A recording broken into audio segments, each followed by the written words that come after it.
प्रभु की भक्ति में समान अधिकार है सबका, और जो उत्कट लालसा से संपन्न भक्त है उसी के अधीन प्रभु होते हैं, बड़ी बड़ी साधनाओं से नहीं। हमें पक्का विश्वास है प्रभु निश्चित तरह से और खूब तीव्रता पूर्वक भजन के समय हमारे में ये नियम होने ही चाहिए। प्रभु में अटल विश्वास, भजन में दृढ़ता।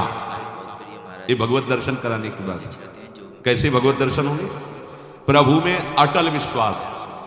अब इस अटल विश्वास को समझ लीजिए, जो टल न सके ऐसा विश्वास। भजन मार्ग में चल रहे हैं हम, भारी प्रतिकूलता, निंदा, अपमान, रोग से ग्रसित शरीर, कोई साथ देने तो क्या, पर तुम्हारा विश्वास प्रभु से नहीं टलना चाहिए। अटल, बट विश्वास अटल निज धर्म। अटल विश्वास को बरगद के पेड़ की उपमा से कह रहे हैं। कैसा? जैसे बरगद का पेड़ है, थोड़ी इधर जड़ कमजोर हुई तो डाल से जड़ निकल कर लग गई, हिलने नहीं देगी, बड़ा भारी दूर तक उसकी डालें फैल गई, जगह जगह जड़। ऐसा नहीं कि वो अगर जड़ भी काट दो तो उसकी इतनी जड़ें फैल गई कि नष्ट नहीं हो सकता। बट विश्वास अचल निज धर्म, अपने धर्म में अचल और अपने आराध्य देव में अटल। देखो ना, अंदर देखो आप, भगवत दर्शन करने की लालसा प्राप्त करने के लिए आराध्य देव में अटल विश्वास और भजन में दृढ़ता। कैसी परिस्थिति! पूज्य श्री राधा बाबा, इन महापुरुषों की भजन दृढ़ता देखो। अनुष्ठान कर रहे हैं, अंग टूट गया है, नहीं रुकना, वैसे ही बैठा लो मुझे आसन पे। भजन नहीं, नियम नहीं टूटने वाला। कैसी दृढ़ता है! लिया नियम परिक्रमा भाव गिरिराज की में गीता वाटिका, नहीं चल पा रहे, पालकी में बैठा, चलो ले चलो। जो नियम, जो भजन की दृढ़ता, उस फर्क नहीं पड़ना चाहिए। दूसरा, हम जिसका भजन कर रहे हैं वो हमारे भजन को देख रहा है। बड़ा सुख मिलेगा आपको जब ये बात आप लाओगे। हम वाणी गायन कर रहे हैं, हमारे प्रियालाल सुन रहे हैं, हम भजन कर रहे हैं, हमारे प्रियालाल देख रहे हैं। तो हम कोई भी कार्य ऐसा ना करें जो प्रियालाल के सामने नहीं करना चाहिए। देखो आप बच जाओगे। दूसरा है भगवत दर्शन करने वाले उपासक का नियम, हम जिसका भजन कर रहे हैं वो उपास्य देव हमें देख रहा है। उनको सामने देखते हुए भजन करो। प्रिया प्रीतम देख रहे हैं, उनका भजन प्रिया प्रीतम देख रहे हैं, हम उनकी लीला गए, प्रिया प्रीतम ही बैठे, हम उनकी सेवा कर रहे हैं और पक्का विश्वास वो मुझे मिलेंगे। पक्का विश्वास वो मुझे मिलेंगे। और मेरे आराध्य देव से बढ़ करके अनंत ब्रह्मांडों में कोई नहीं है। ये दो बातें। तीसरी, जो गुरु जी ने भजन दिया है, मंत्र दिया है, उस पर विश्वास, उससे बड़ा कोई मंत्र, कोई साधन नहीं है। ये तीसरी बात बताइए। हमें नाम मंत्र भजन उसी में दृढ़ होना जो गुरुदेव ने दिया है। चौथी बात, जिसका हम भजन कर रहे हैं सिर्फ उसी की प्राप्ति के लिए भजन है। बीच में मिलावट कुछ नहीं होनी चाहिए, ये वो मांग नहीं होनी चाहिए। जिसका भजन कर रहे हैं उसी की प्राप्ति के लिए भजन हो रहा है। बीच में किसी दूसरे विषय की मांग, किसी परिस्थिति की मांग, तो फिर ये लालसा उत्कट नहीं प्रकट हो पाएगी भगवत दर्शन की। पांचवा, जिसका नाम जप कर रहे हैं उसके रूप को आंखों में लाने की चेष्टा करें। भाव का चेष्टा लिखा है, वो तो स्वयं आएंगे कृपा करके, पर हम चेष्टा तो कर सकते हैं, ध्यान की चेष्टा तो कर सकते हैं। कैसे राधा वल्लभ लाल जी, कैसे बिहारी जी, हम इन्हीं की ध्यान। यही है प्रिया प्रीतम का मिलित स्वरूप। जब प्रकाशित करेंगे तो कोटि कोटि काम लावण्य बिहारी, यही है, ये अपना रूप प्रकाशित कर देंगे। मन से उनके रूप का चिंतन, वाणी के द्वारा गुरु प्रदत्त नाम मंत्र का जप, ये दोनों साथ चलने चाहिए। छठा,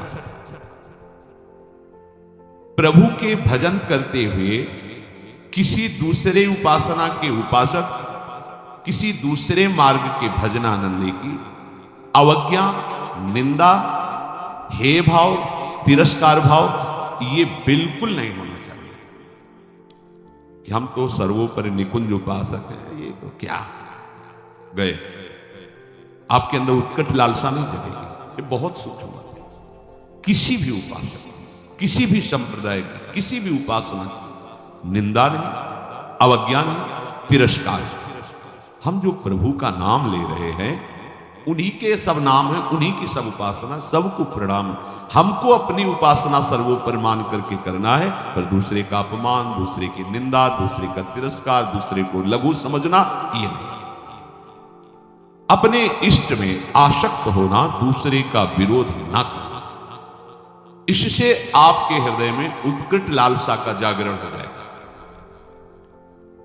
खास बात, उत्कृष्ट लालसा के लिए एक दुर्बलता का त्याग करना होता है। यह हर उपासक के हृदय में होती है, किसी एक की बात नहीं। प्रायः हर उपासक इस दुर्बलता को धारण करने के कारण वो उत्कट लालसा को नहीं प्राप्त हो पाता भगवत दर्शन की। क्या दुर्बलता होती है? अपने गुरुदेव की दी हुई मंत्र और उपासना में अपनी बात मिलाना। जो बोला, जैसा बोला, वैसे का वैसा स्वीकार करना। उपासक अपने मन की बात अपने गुरुदेव से, आचार्य से, पथ प्रदर्शक से करवाना चाहता है। किसी ने एक पत्र में कहा कि अमुक साधक यहां से निकाल दिया गया और उस अमुक साधक ने हमें सब बताया कि आपके यहां बराबर व्यवहार ठीक नहीं होता, बराबर व्यवहार नहीं होता। तो ऐसी बात साधक को नहीं समझ में आई, उसको समझ ले कि कमी तुम में है आत्मसमर्पण की। तुम्हारी बुद्धि समर्पित नहीं हुई, इसलिए दोष दर्शन कर रही है। गुरु पथ प्रदर्शक जिस साधक को जैसा उचित समझता है वैसे ही साधन का आदेश करता है, और उसी साधन से सबको वही वस्तु प्राप्त होगी। पर साधन सबका गुरु निर्दिष्ट होगा, आपको सबको एक जैसा नहीं। जैसे रोगी डॉक्टर या वैद्य से कहे कि हमको तो ये वाली दवा दीजिए और ये वाला पेय दीजिए, और देखो हमारे ऊपर तुम ये नहीं लगाओगे कि ये नहीं खाना, ये नहीं खाना, ये नहीं खाना, तो क्या रोगी कभी ठीक हो सकता है क्या? उसी प्रकार शिष्य साधन सत्य मार्ग में चलने वाले उपासक को गुरु उसके स्वभाव को, उसकी स्थिति को देखकर उसके लिए मार्ग निर्देश करता है। वो परम सत्य है, क्योंकि गुरु जानते हैं कि इस स्वभाव का साधक इस स्वभाव से ऐसी साधना करने पर उसी सिद्धि को प्राप्त होगा। गुरु ही उपयुक्त अधिकारी देख करके उपासना बताते हैं। वो तब तक शक्तिपात नहीं करते, शक्ति का आधान नहीं करते, जब तक शिष्य संपूर्णतया गुरु के अधीन नहीं हो जाता। शक्तिमान गुरुदेव शिष्य को जो अपनी आध्यात्मिक शक्ति देना चाहते हैं, जिसे शास्त्रीय भाषा में शक्तिपात कहते हैं, परम सामर्थ्यशाली गुरुदेव उसे तब तक नहीं देंगे जब तक उस शक्ति को रखने की योग्यता नहीं आएगी, पात्रता नहीं आएगी, अधिकार नहीं आएगा। जिस उपासक में उनकी ऊर्जा शक्ति को धारण करने की सामर्थ्य नहीं आई है, यदि वो उसे शक्तिपात कर दे तो उनकी शक्ति व्यर्थ हो जाएगी या वो उपासक नष्ट हो जाएगा। उन्मत्त होकर, मतवाला होकर गलत मार्ग का अनुसरण करके भ्रष्ट हो जाए, क्योंकि पावर मिल जाए उसको। जैसे भगवान शिव से वृत्रासुर ने शक्ति पात करने की प्रार्थना की कि मैं जिस पर हाथ रख दूं भस्म हो जाए, तथास्तु जगत गुरु शिव ने ऐसा ही कहा। उसने सोचा कि परीक्षा इन्हीं से शुरू करते। उमा जी की तरफ दृष्टि गई, शुरू यहीं से भागे। उस शक्ति का दुरुपयोग और उस शक्ति के द्वारा उसका नाश श्री हरि ने उल्टा उसी के ऊपर रखवा कर भस्म कर दिया। भगवान शिव ने तांडव प्रारंभ किया। बाणासुर अपनी ताल गति से उन्हें प्रसन्न कर, जा तेरे शास्त्र हो जाए, शक्तिपात के हजार भुजा बलशाली, जिस पर्वत पर जाता टक्कर मारता उसकी भुजाओं का जोड़ कोई नहीं, भगवान शिव से ही आया और कहने लगा, गुरु अब इन भुजाओं की खुजली मिटाने वाला त्रिभुवन में कोई नहीं, आओ आप ही हमसे दो दो हाथ कर। हंस पड़े, उनका आ जाएगा कोई दो दो हाथ करने वाला। तो भगवान ने सुदर्शन चक्र से उसी शक्ति को नष्ट किया। इसलिए गुरुजन स्वभाव के अनुसार उस सिद्धि को प्राप्त करने के लिए उसे मार्ग देते हैं। शक्तिपात तभी होता है जब सर्वतोभावेन मन वचन कर्म से वो अपने गुरुदेव के अधीन हो जाता है, जिसकी बुद्धि नहीं रह जाती है। जब तक आपकी बुद्धि काम कर रही, क्यों मैं हूं, इसमें ऐसे कर लिया जाए, वैसे कर, तब जैसा का वैसा। जिसको जो अधिकार गुरु ने दिया है, जो क्रिया दी है, जो जप दिया है, उसी के अनुसार बिल्कुल चलो, उसी प्रकार चलो जैसा कहा है। सबको समान उपदेश नहीं दिया जा सकता, सबके साथ समान व्यवहार भी नहीं हो सकता। समझिए, प्यार आंतरिक गुरुदेव का सबके प्रति समान है। सबको समान रूप से आप ऐसा सब करें, नहीं हो सकता। अलग अलग प्रक्रिया है, सबको समान रूप से आदेश नहीं दिया जा सकता। तो जो साधक रुष्ट होके गया था, उसकी जब छानबीन की गई तो वो अपनी साधना से भ्रष्ट होकर दुर्गति को प्राप्त हुआ। पूज्य भाई जी से हनुमान प्रसाद पोद्दार जी महाराज जी की वाणी, दुर्गति को प्राप्त हुआ, उसका साधन नष्ट हो गया, वो कमजोर हो गया। फिर बाद में आके रू की पूछा कि क्या मेरा भी सुधार हो सकता है? उत्तर उसे दिया गया कि तुम दिखाने वाले इस परम सत्य मार्ग को, जो सदगुरुदेव हैं, जो इस मार्ग के आपको दर्शन कराने वाले हैं, उस मार्ग पर तुम चले ही नहीं, तुम उस रास्ते को चुना ही नहीं। जिस मार्ग को तुमने देखा नहीं, जिस मार्ग का तुम्हें अनुभव नहीं, उस मार्ग पर जो चला रहे तो तुम्हें उसमें क्यों में करने का अधिकार क्या है? तुम कैसे उस मार्ग पर चल सकते हो जिसको जाना ही नहीं है? तो जानने वाले, जनाने वाले मार्गदर्शक गुरुदेव जो तुम्हें जैसा ठीक समझ रहे हैं, वो मार्ग दे रहे हैं, तुम उस पर नहीं चलोगे तो फिर उल्टा चलने पर तो ऐसा ही होगा। मार्गदर्शक को अनभिज्ञ यात्री अपना सुझाव ना दे। मार्गदर्शक को मार्ग का न समझने वाला यात्री अपना सुझाव न दे कि अगर इधर से घूम के चला जाए तो कैसा रहेगा, अगर ऐसे चला जाए तो। वो जैसा बोल रहे वैसा चलो, अब जो कहां करें हम सोए, आया सुलिए चले निज दासी। उपासक में सबसे बड़ी दुर्बलता होती है कि वो अपने अभिमान को नहीं छाड़ पाता और वो अपने पथ प्रदर्शक गुरु को भी मार्ग बताने लगता है। आप जो ये कर रहे हैं ना, अगर इसको ऐसा कर लिया जाए तो ठीक रहेगा। जब गुरुदेव देखते हैं कि ये तो हमको ही साधन बताने लगा, तो फिर वो पक्षपात दिखाई देने लगता है गुरुदेव के व्यवहार में। अलग दो, आओ इधर, फिर उससे बात, क्योंकि वो अधिकारी नहीं है, वो नहीं समझ पाए।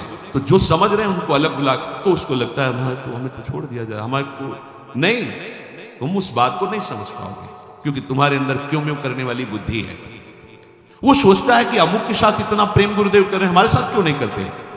वो अपने पथ प्रदर्शक गुरु पर दोष दर्शन करने लगता है और साधक जहां ये दोष आया, बस उसका अहंकार उसे नष्ट कर देता है, अहंकार नष्ट कर देता है। पथ प्रदर्शक के प्रति समर्पण सबसे बड़ा साधन है। ये वेद वाक्य है, बिना श्रद्धा के परमार्थ में एक कदम भी नहीं चला जा सकता। श्रद्धा और अपनी समझ, ये दोनों अलग अलग मार्ग हैं। श्रद्धा और अपनी समझ, ये दोनों अलग अलग मार्ग हैं। जहां अपनी समझ श्रद्धा में मिलाई गई, वहां साधना नष्ट हो जाती है। अपनी समझ के ऊपर जहां श्रद्धा का शासन हुआ, वहां साधना बन जाती है समर्पणमयी, अभिमान रहित श्रद्धा। समर्पणमयी बुद्धि में कभी सुधार करने की इच्छा नहीं थी कि गुरुजी ने जो कहा उसका हम सुधार, गुरुजी ने कहा ये लाइन ऐसे, इसमें अगर इस लाइन में सुधार हो जाए ना तो अच्छा रहेगा। ये बुद्धि की चतुरता है जो गुरु के शब्दों में सुधार करना चाहती है। मिलावट कि इसको इतना सरल करके ऐसे ले लिया जाए तो ठीक रहेगा। हमें लगता है कि हम यहां जुड़ करके अच्छा नहीं किया और साधक भयंकर दोष दर्शन करके उनकी निंदा करने लगता है। अब आंखों में जहां प्रियतम मूर्ति बसनी चाहिए, वहां पग पग पर उसे दोष दर्शन दिखाई देता है। जहां दोष दर्शन शुरू हुआ, सारे दोष उसके अंदर जागृत हुए। चाहे वो कोई कितना भी बड़ा विद्वान या कितने वर्षों का साधक क्यों न हो, गुरु और आराध्य देव में दोष होते ही बुद्धि भ्रष्ट हो जाती है। वहां उसको ये दिखाई देने लगता है कि गुरुदेव ने बड़ी भूल की जो ये बात कही, या ऐसा नहीं है, ऐसा नहीं करना चाहिए, ऐसा सिद्धांत नहीं है। गुरु को भूल हो गई ऐसा वो सोचता है, गुरु को पूरा ज्ञान नहीं है, वो ऐसा सोचता है। इन्होंने ये ऐसा क्यों नहीं कहा, इन्होंने ऐसा क्यों नहीं किया, वो इसकी मीमांसा करने लगता है, अपने को बड़ा ज्ञानी समझने लगता है। उसकी बुद्धि कभी पहुंच ही नहीं सकती गुरुदेव तक। देखो हम तुम्हें बताएं कौन कैसा संत है, इस बात को या तो भगवान जानते हैं या वो केवल स्वयं संत जानता है, दूसरा कोई तौल नहीं सकता। कुछ भाई महाराज देखो, हमारी तुम्हारी बुद्धि ऐसी है जैसे ईंट पत्थर को तौलने वाला बड़ा कांटा, उसमें हीरा नहीं तौले जाता। हीरा तौलने का तराजू अलग होता है, ये ईंट पत्थर तौलने वाला तराजू हीरा नहीं तौल सकता। ऐसे ही प्राकृतिक भोगों का चिंतन कराने वाली बुद्धि ये महापुरुषों को नहीं तौल सकती कि है क्या। जिसकी बुद्धि संसार में थोड़ी भी सुख बुद्धि लगती है, जिसका जीवन प्रपंच में थोड़ा भी सना हुआ है, वो संत की महिमा को नहीं तोल सकती। देखो वहां वर्णन करते हैं, तात स्वर्ग अपवर्ग सुख धरी तुलाए कंग, तूल नता ही सकल मिली जो सुख लव सत्संग। ये बुद्धि संतों की महिमा को नहीं तोल सकती। इसलिए आपसे निवेदन है कि आप जिनका अनुसरण कर रहे हैं, जिनको पथ प्रदर्शक माना है, जिनको गुरुदेव के पद पर आपने विराजमान किया है, उनके प्रति पूर्ण समर्पण का भाव रखो। उन्हें मार्ग बताने की चेष्टा मत करो, उन्हें सलाह देने की चेष्टा मत करो। आपके लिए जो निर्धारित कर रहे हैं वही भगवत प्राप्ति का हेतु बनेगा। भेद बुद्धि, दोष बुद्धि, पाप बुद्धि है, इससे साधन नहीं बनता है। साधक अपने लक्ष्य पर दृढ़ रहे। देखो एक है मधुमेह का रोगी, शुगर, और वो मीठा उसको बहुत प्रिय होता है। वो कहेगा अपने वैद्य से कि आप जो है मुझे मिश्री का सेवन बताइए, क्योंकि कल जब हम आए थे आपके पास तो आप एक मरीज को कह रहे थे खूब मिश्री खाइए आप ठीक हो जाएगा। वो था पित्त का रोगी, पित्त बढ़ा हो मिश्री खाओ तो कड़वी लगेगी पर वही समन कर देगी। तो जो कल आपने उसको उपदेश दिया था वही हमें दीजिए। तो मधुमेह वाले को मिश्री खाने से हानि हो जाएगी और पित्त वाले को मिश्री खाने से लाभ हो जाएगी। तो वैद्य से कहे कल जब हम आए थे तो आप एक को कह रहे थे कि आप मिश्री अच्छी मात्रा में सेवन कीजिए आप ठीक हो, तो मेरे को क्यों रोक रहे हो, ये पक्षपात क्यों कर रहे हो। ऐसे उपासक जो है अपने गुरुजनों पर दोष दर्शन करने लगता है। साधक को जब भ्रम हो जाता है तो सदगुरुदेव के प्रति दोष बुद्धि हो जाती है। बताई हुई मंत्र उपासना ऐसी दोष बुद्धि उपासकों के ऊपर बिल्कुल नहीं काम करती। जो भी मंत्र गया सब ऊसर में बीज के समान गया। तो गुरु के द्वारा दी हुई मंत्र उपासना व्यर्थ है, क्योंकि उसकी श्रद्धा दोष में है, दोष युक्त हो गई। अब वो बात बात में तर्क करेगा, गुरु की एक एक चेष्टा की निंदा करेगा। भले वो निर्दोष है पर उसकी एक एक चेष्टा दोष युक्त होगी। वो ये नहीं मानता कि मेरी भूल होती जा रही, मैं गलत मार्ग में जा रहा हूं, वो या गलत हो रहा है। कुछ भी करे उसका रास्ता बंद, क्योंकि वो संदेह के मार्ग पर चल पड़ा। इसलिए साधक बहुत आवश्यक बात यह है कि अपने पथ प्रदर्शक की आज्ञा का श्रद्धा पूर्वक पालन करें। अपनी बताई हुई गुरुदेव की साधना पद्धति से ही चले। दूसरा कोई कितनी बड़ी साधना बता दे आकर उसकी ओर देखे भी नहीं, चलने की तो बात जाने दो। स्वधर्मे निधनम श्रेयः परधर्मो भयावहा। गुरु प्रदत्त उपासना ही तुम्हें भगवत प्राप्ति कराएगी, दूसरी की सलाह नहीं।